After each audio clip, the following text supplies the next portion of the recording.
Hello friends, मैं खुशी देवांगन संविधान के क्विक रिवीजन में आप सबका स्वागत करती हूँ।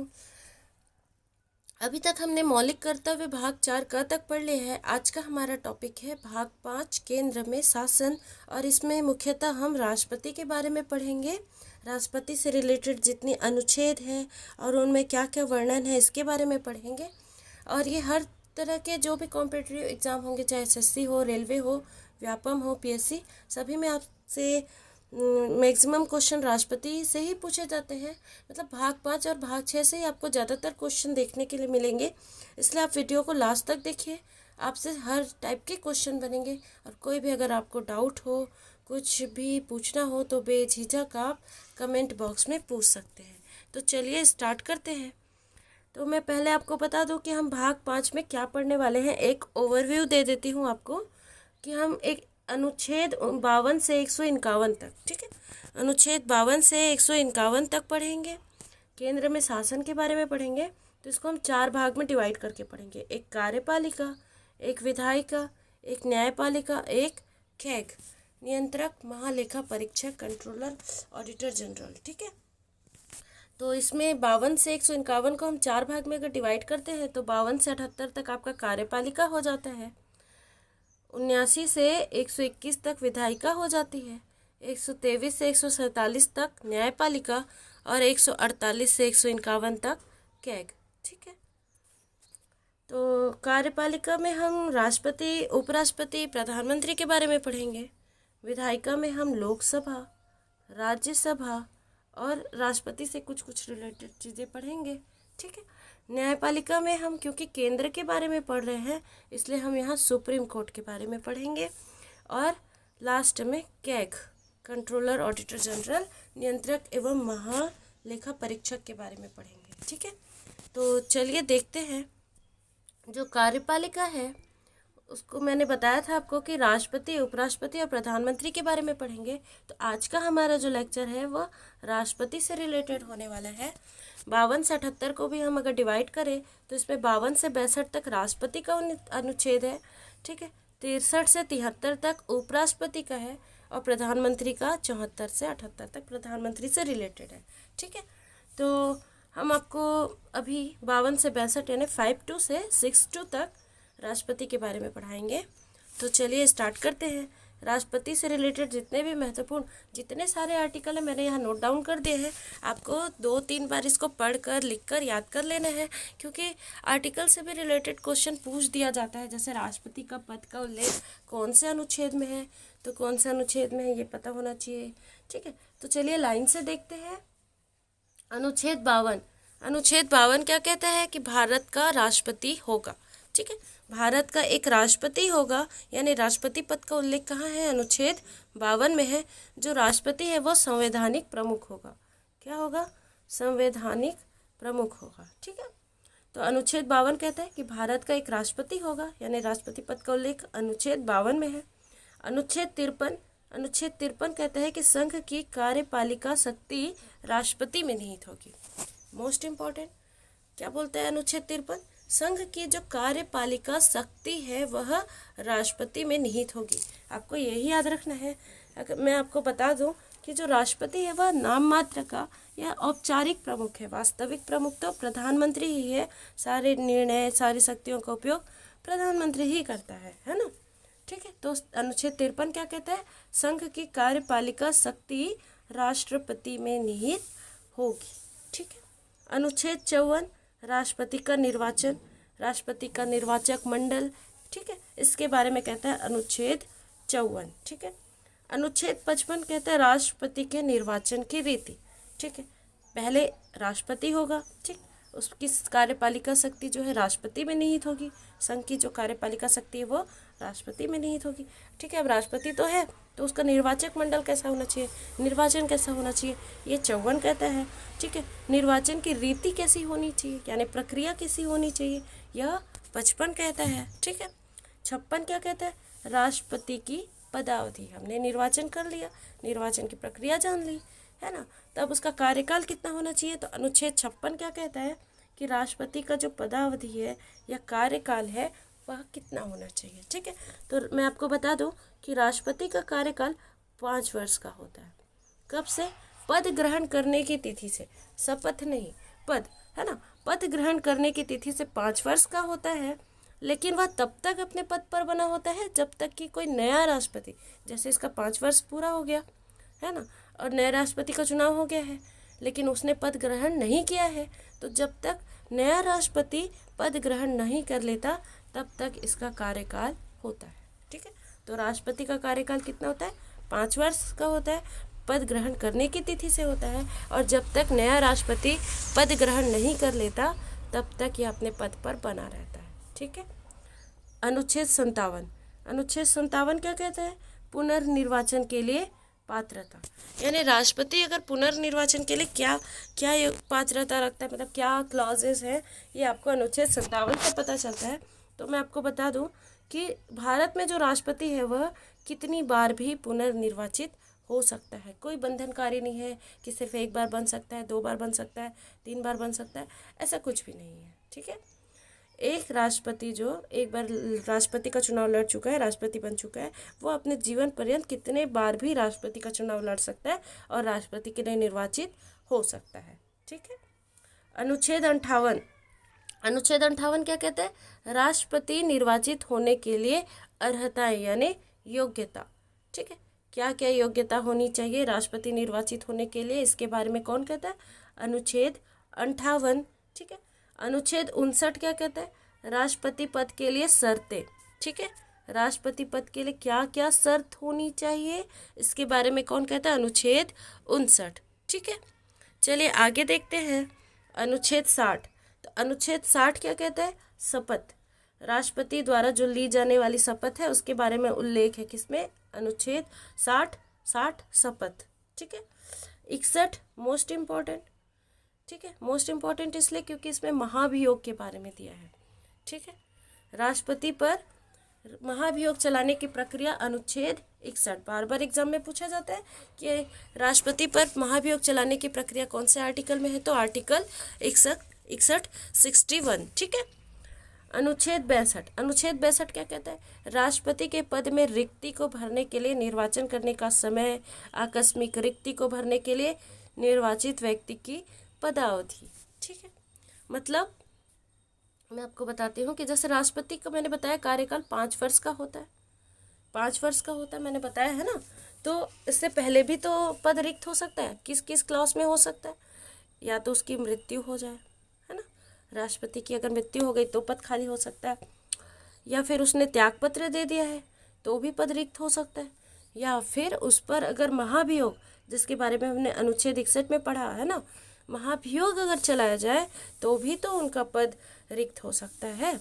ठीक है, तो क्या होगा कि जो पद रिक्ति है उसको भरने के लिए निर्वाचन का समय क्या होगा, और ये जो आकस्मिक रिक्ति है उसमें निर्वाचित व्यक्ति की जो कार्यकाल कितना होगा, इसके बारे में अनुच्छेद 62 में बताया गया है। ठीक है, जो नया राष्ट्रपति निर्वाचित होगा वो भी सेम वैसे ही 5 वर्ष के लिए ही निर्वाचित होगा। ऐसा नहीं है कि अगर कोई 3 साल कार्य करने के बाद अगर त्यागपत्र दे देता है या मृत्यु हो जाती है तो जो नया राष्ट्रपति है वो सिर्फ 2 साल के लिए बनेगा, ऐसा बिल्कुल नहीं है। ठीक है, जो भी नया बनेगा वो भी पूरे 5 साल के लिए बनेगा, नया राष्ट्रपति आने तक अपने पद पर बना रहेगा।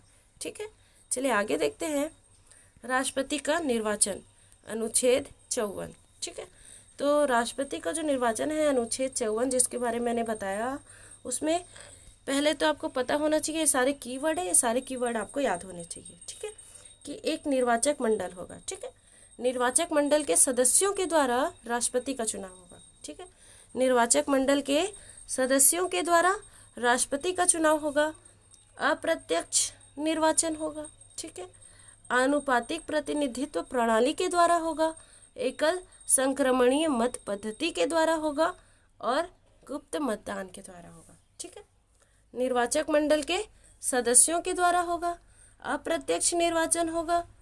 ठीक है, संविधान मतलब आनुपातिक प्रतिनिधित्व प्रणाली के द्वारा होगा, एकल संक्रमणीय मत पद्धति के द्वारा होगा और गुप्त मतदान के द्वारा होगा। ये सारे कीवर्ड है, आपको याद रखने हैं। इसको मैं एक्सप्लेन करती हूँ कैसे है। ठीक है, अप्रत्यक्ष निर्वाचन मतलब क्या होता है?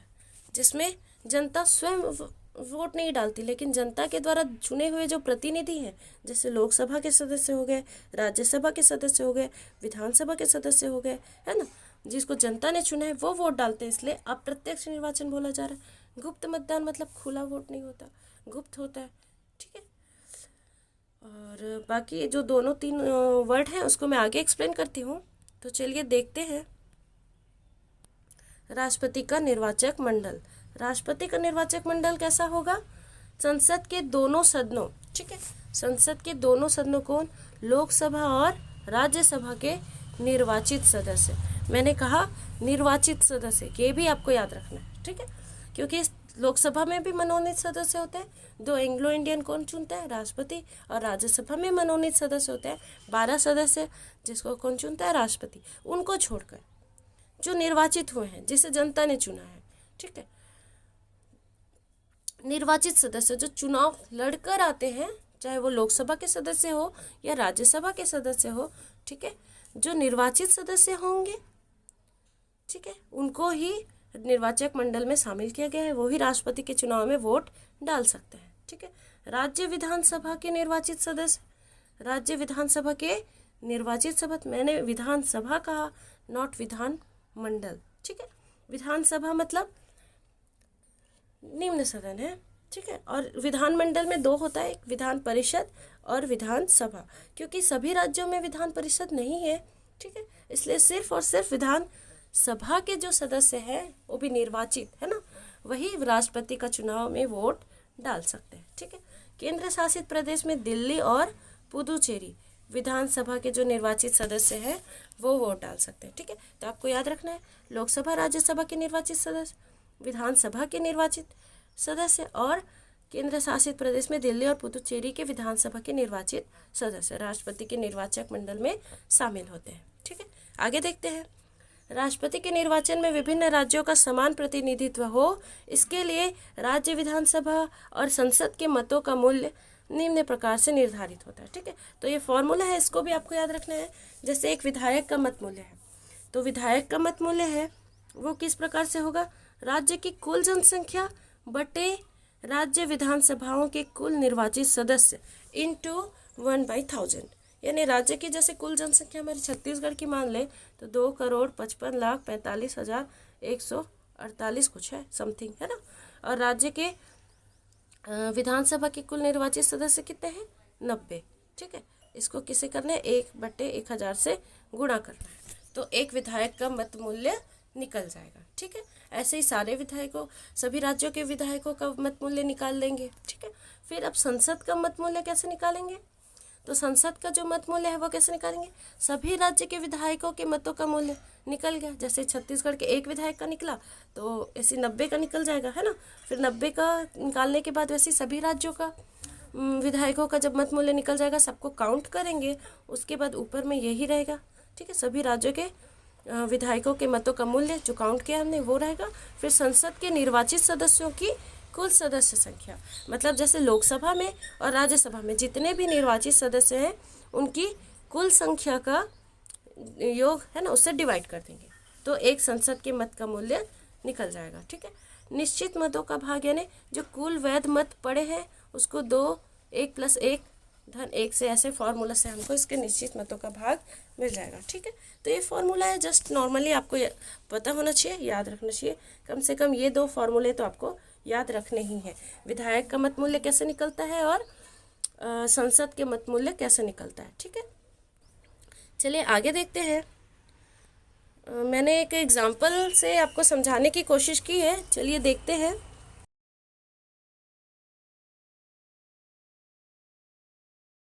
इस टेबल फॉर्म से मैं आपको ये बताना चाहती हूँ कि जो राष्ट्रपति के चुनाव में वोट कैसे डाले जाते हैं। ठीक है, मान लीजिए 4 प्रतिभागी हैं, प्रतिभागी 1 2 3 4 ये सभी खड़े हैं, और जैसे मतदाता है, मतदाता मैंने सिर्फ 3 दिखाया क्योंकि टेबल में अभी ज़्यादा आ नहीं पा रहा था स्क्रीन में।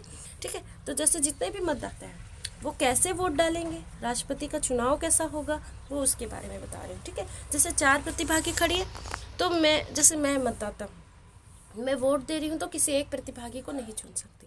अगर मैंने सिर्फ एक प्रतिभागी को वोट डाला तो मेरा वोट जो है वो इनवैलिड हो जाएगा। क्या हो जाएगा, इनवैलिड हो जाएगा। ठीक है, मुझे चारों प्रतिभागी को चुनना है।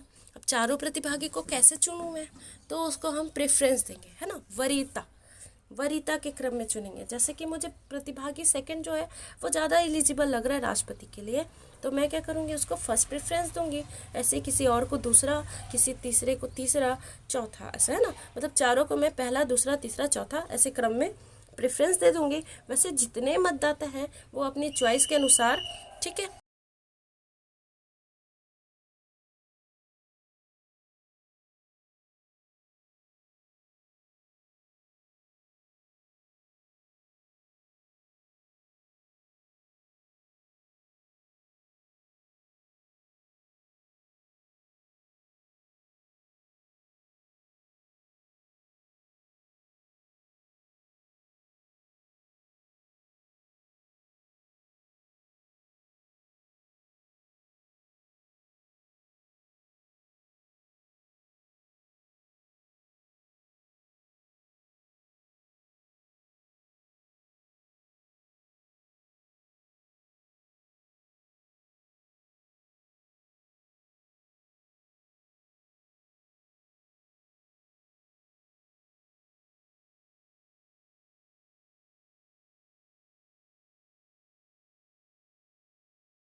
अपनी चॉइस के अनुसार वो भी प्रेफरेंस देंगे, है ना, जिसको पहला देना है देंगे, दूसरा, तीसरा, ठीक है। ठीक है, तो आगे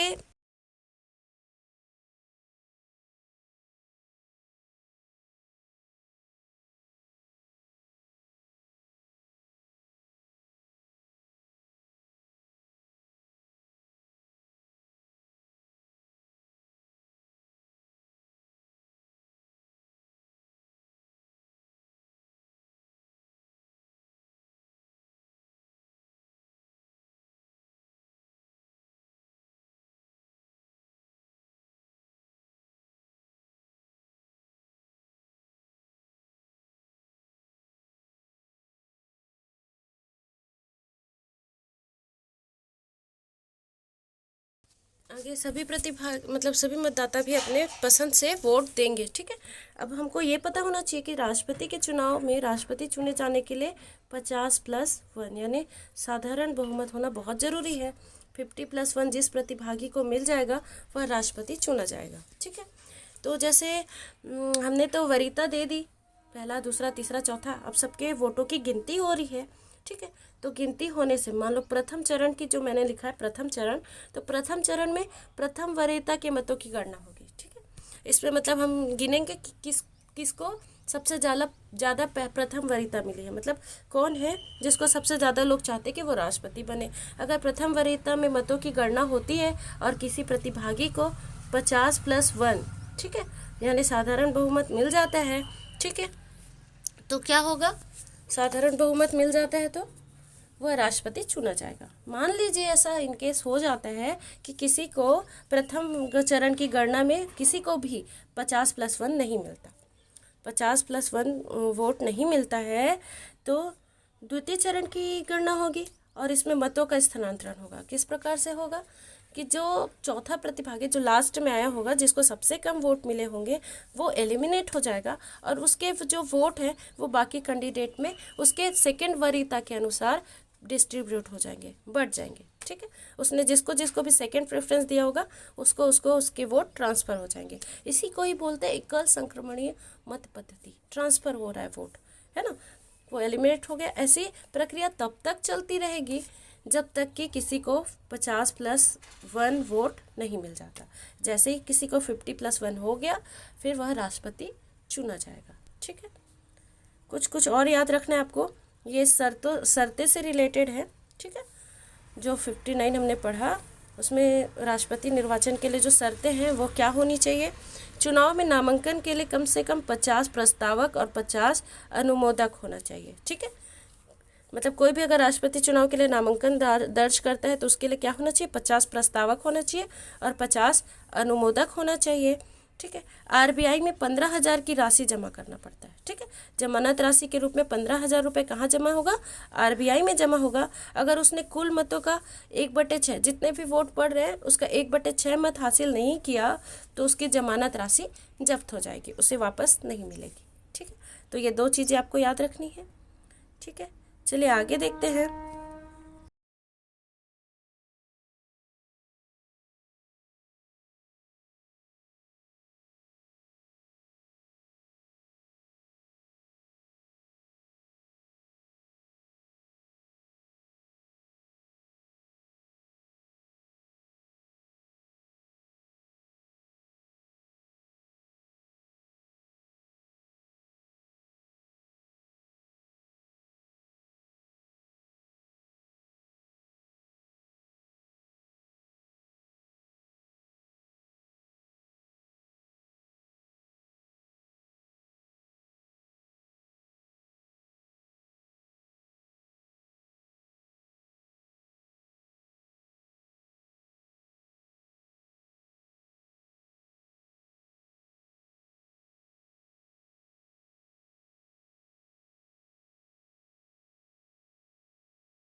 अनुच्छेद 58 है ना, अनुच्छेद 58 ये क्या कहते हैं, अनुच्छेद 58 कहते हैं राष्ट्रपति निर्वाचन होने के लिए अर्हता या योग्यता। तो क्या क्या योग्यता होनी चाहिए, भारत का नागरिक होना चाहिए, 35 वर्ष की आयु पूर्ण कर चुका हो, लोकसभा का सदस्य बनने की योग्यता रखता हो। ठीक है, और किसी भी लाभ के पद पर ना हो। ठीक है, भारत का क्या होना चाहिए, नागरिक होना चाहिए, 35 वर्ष की आयु पूर्ण कर चुका होना चाहिए, लोकसभा मोस्ट इम्पॉर्टेंट। ठीक है, लोकसभा का सदस्य बनने की योग्यता रखता हो। ठीक है, भारत सरकार या किसी भी राज्य सरकार के अन्य स्थानीय प्राधिकरण या सार्वजनिक प्राधिकरण में किसी भी प्रकार के लाभ के पद पर नहीं होना चाहिए। मैं आपको एक चीज़ बता दूं कि जो राष्ट्रपति है, उपराष्ट्रपति है, राज्यपाल है, संघ अथवा राज्य के जो भी मंत्री हैं वो लाभ के पद में नहीं आते। ठीक है, चलिए आगे देखते हैं। राष्ट्रपति द्वारा शपथ या प्रतिज्ञान, तो किस प्रकार की शपथ ली जाती है राष्ट्रपति द्वारा। ठीक है, तो राष्ट्रपति क्या करते हैं, संविधान और विधि का परिरक्षण, संरक्षण और प्रतिरक्षण की शपथ लेता है। ठीक है, परिरक्षण मतलब वह दूसरों को संविधान का उल्लंघन नहीं करने दूंगा। ठीक है, संरक्षण मतलब संविधान का संरक्षण करूंगा, और प्रतिरक्षण मतलब मैं खुद संविधान का उल्लंघन नहीं करूंगा। ऐसी शपथ लेता है कौन, राष्ट्रपति। ठीक है, किसके समक्ष शपथ लेता है, तो उच्चतम न्यायालय के मुख्य न्यायाधीश के समक्ष शपथ लेता है। ठीक है, सुप्रीम कोर्ट के जो चीफ जस्टिस ऑफ इंडिया है उसके सामने शपथ लेता है। अगर वह अनुपस्थित है तो उसकी अनुपस्थिति में जो सुप्रीम कोर्ट का वरिष्ठतम यानी सीनियर जो जज होगा, सीनियर जस्टिस होगा, उसके सामने शपथ लेगा। ठीक है, वरिष्ठतम न्यायाधीश के सामने शपथ